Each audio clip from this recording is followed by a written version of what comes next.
கழகத்துடைய சட்டத்துறை செயலாளர் நம்முடைய மாநிலங்களவை உறுப்பினர் அண்ணன் என்ஆர் இளங்கோ அவருடைய அன்பு மகள் தங்கை ராகவி சகோதரர் சச்சிந்தர் இணையருடைய திருமண விழாவில் பங்கேற்று உங்களோடு சேர்ந்து மணமக்களை வாழ்த்துவதில் நான் மிகுந்த மகிழ்ச்சி அடைகின்றேன். இந்த திருமண விழா அண்ணன் என்ஆர் இளங்கோ அவருடைய வீட்டு திருமண விழா மட்டுமல்லாமல் நம்முடைய இல்ல திருமண விழாவாக கழக திருவிழாவாக இன்று சிறப்பாக நடைபெற்றுக் கொண்டிருக்கிறது. அது மட்டுமல்ல, நான் உள்ளே வந்த பொழுது எனக்கு ஒரு சிறிய சந்தேகமே வந்துவிட்டது. நம்ம திருமண மண்டபத்திற்கு தான் வந்திருக்கிறோமா இல்ல பார் கவுன்சிலுக்கு வந்து விட்டோமா என்ற அந்த சந்தேகம் வந்துவிட்டது. அந்த அளவுக்கு இங்க சட்டத்துறை சேர்ந்தவர்களும் வழக்கறிஞர்கள் பலரும் மணமக்களை வாழ்த்துவதற்காக இங்க வந்திருக்கிறீர்கள். அண்ணன் என்ஆர் இளங்கோ அவரை பற்றி நான் உங்ககிட்ட சொல்ல தேவையில்லை. அவர் பாரம்பரியமிக்க கழக குடும்பத்தை சேர்ந்தவர். சட்டக்கல்லூரி மாணவராக இருந்த பொழுதே தலைவர் கலைஞர் அவர்களாலும் நம்முடைய தலைவர் அவங்களுடைய கொள்கைகளாலும் ஈர்க்கப்பட்டு அரசியலில் ஈடுபட தொடங்கியவர் தான் அண்ணன் என்ஆர் இளங்கோவன் அவர்கள். பொதுவாகவே பொதுமக்கள்கிட்ட ஒரு எண்ணம் உண்டு. திமுகவுடைய கடைக்கோடி தொண்டன் கிட்ட கூட நம்மளால பேசி ஜெயிக்க முடியாது, எல்லாருமே மிகப்பெரிய பேச்சாளர்கள், எல்லாருமே சிறப்பாக வாதாடுவாங்க அப்படின்ற, எல்லாருமே ஒரு வழக்கறிஞர் மாதிரி வக்கீல் மாதிரி பேசுவாங்க அப்படின்ற ஒரு பொதுவாக எண்ணம் உண்டு. ஆனால் அண்ணன் என்ஆர் இளங்கோ அவர்களோ இன்னைக்கு நாட்டிலே மிகப்பெரிய வக்கீல். அதனால்தான் கழகத்திற்கு அவர் எப்பொழுது நீதிமன்ற படிக்கட்டுகள் ஏறினாலும் வெற்றியை மட்டுமே பெற்றுக்கொண்டு திரும்பிக் கொண்டிருக்கிறார். கழகத்திற்கோ எந்த உடன்பிறப்புகளுக்கோ கோர்ட் அல்லது லீகல் ப்ரொசீடிங்ஸ் என்று ஏதாவது ஒரு பிரச்சனை வந்தால் தலைவர் அவர்கள் எப்பொழுதுமே சொல்வது, தயவு செய்து திரு என்ஆர் இளங்கோ கிட்ட டிஸ்கஸ் பண்ணிடுங்க முதல்ல அப்படின்னு தான் தலைவர் அவர்கள் உத்தரவிடுவார்கள். அந்த அளவுக்கு தலைவருடைய நம்பிக்கையும் அன்பையும் பெற்றவர் தான் அண்ணன் என்ஆர் இளங்கோவன். நீதிமன்றத்தில் மட்டும்தான் அவர் வழக்கறிஞர். ஆனால் அண்ணா அறிவாலயத்தை பொறுத்த வரைக்கும் அவர் ஒரு ஸ்கூல் ஹெட் மாஸ்டர் மாதிரி. கழக பூத் பொறுப்பாளர்களுக்கு எல்லாம் தேர்தல் நடைமுறைகள் பற்றி கிளாஸ் எடுக்கக்கூடிய ஒரு சிறந்த ஸ்ட்ரிக்டான ஹெட் மாஸ்டர் தான் அண்ணன் என்ஆர் இளங்கோவன் அவர்கள். தேர்தலுக்கு ஒரு வருடம் முன்பே அண்ணனுடைய தேர்தல் பணிகள் தொடங்கிடும். குறிப்பாக 2026 சட்டமன்ற தேர்தல் இன்னும் 6 மாதங்கள் தான் இருக்கின்ற. ஆனால் இப்பொழுதே அவர் தமிழ்நாடு முழுக்க பயணித்துக் கொண்டிருக்கிறார். இந்தியாவுடைய தேர்தல் ஜனநாயகம் பீகாரில் ஏற்பட்டுள்ள அந்த வாக்காளர் பட்டியல் குளறுபடியால் இன்றைக்கு மிகப்பெரிய ஒரு கேலிக்கூத்தாக விளங்கிக் கொண்டிருக்கிறது.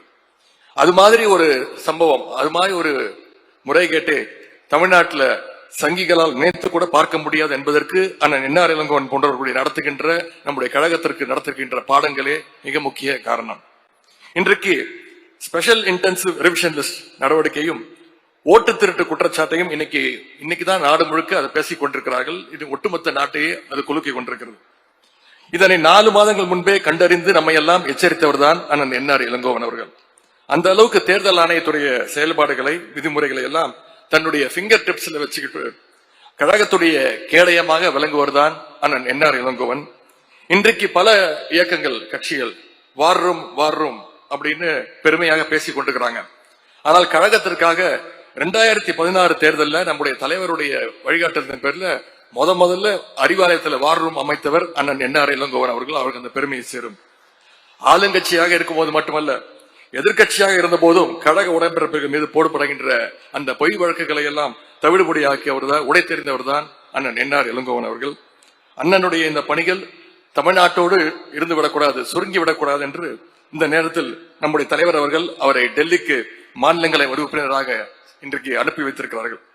பாராளுமன்றத்தில் எப்பொழுதெல்லாம் ஒன்றிய பாஜக அரசு மக்கள் விரோத சட்டங்களை கொண்டு வர முயற்சிக்கிறதோ அப்பொழுதெல்லாம் நம்முடைய கலைஞரின் குரலாக, கழகத்தின் குரலாக, தலைவருடைய குரலாக அங்கே அண்ணன் இளங்கோ அவர்கள் ஒலித்துக் கொண்டிருக்கிறார்.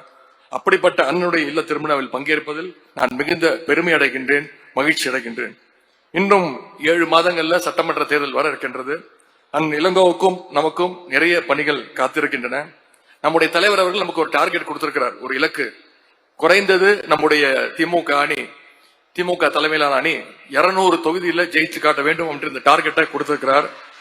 ஆகவே 2026 7வது முறையாக நம்முடைய அரசு, கழக அரசு ஆட்சி அமைக்கணும்னா நம்முடைய கழக தலைவர் அவர்கள் தொடர்ந்து 2வது முறையாக அந்த முதலமைச்சர் நாற்காலியில் உட்காரணும்னா நீங்க அத்தனை பேரும் களத்தில் இறங்கி செயல்பட வேண்டும்.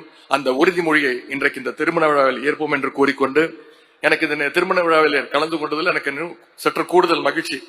அதுக்கு இன்னொரு காரணம், இங்கே பல பேருக்கு தெரிந்திருக்கும், இது ஒரு காதல் திருமணம். மணமகளுக்கு அந்த தாலி அணிவிக்கும் பொழுது 2 பேரும் கண்ணுல நல்லா பேசிக்கிட்டாங்க. என்ன, நான் சொன்னதை செஞ்சு காட்ட பாத்திரியா அப்படின்னு மணமகள் கேட்க, மணமகனும் ஆமா நான் நல்லா மாட்டிக்கிட்டேன் அப்படின்னு மணமகன் சொல்வதும் எனக்கு கேட்டுச்சு.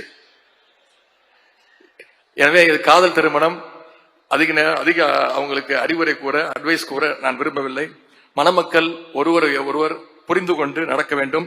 விட்டுக் கொடுக்க வேண்டிய விஷயங்களுக்கு விட்டுக் கொடுத்து, விட்டுக் கொடுக்க கூடாத விஷயங்களுக்கு விட்டுக் கொடுக்காமல், குறிப்பாக நல்ல நண்பர்களாக வாழ வேண்டும் என்று கூறிக்கொண்டு இந்த வாய்ப்புக்கு நன்றி கூறி விடைபெறுகின்றேன்.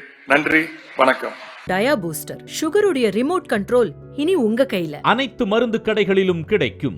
செய்திகளை உடனுக்குடன் தெரிந்து கொள்ள கீழ்கண்ட கேபிள் மற்றும் டிடிஎச் நெட்வொர்க்குகளில் எம்நாடு செய்தி தொலைக்காட்சியை காணுங்கள். பாதகம் செய்பவரை கண்டால் நாம் பயம் கொள்ளலாகாது பாப்பா. மோதி மிதித்து விடு பாப்பா, அவர் முகத்தில் உமிழ்ந்து விடு பாப்பா.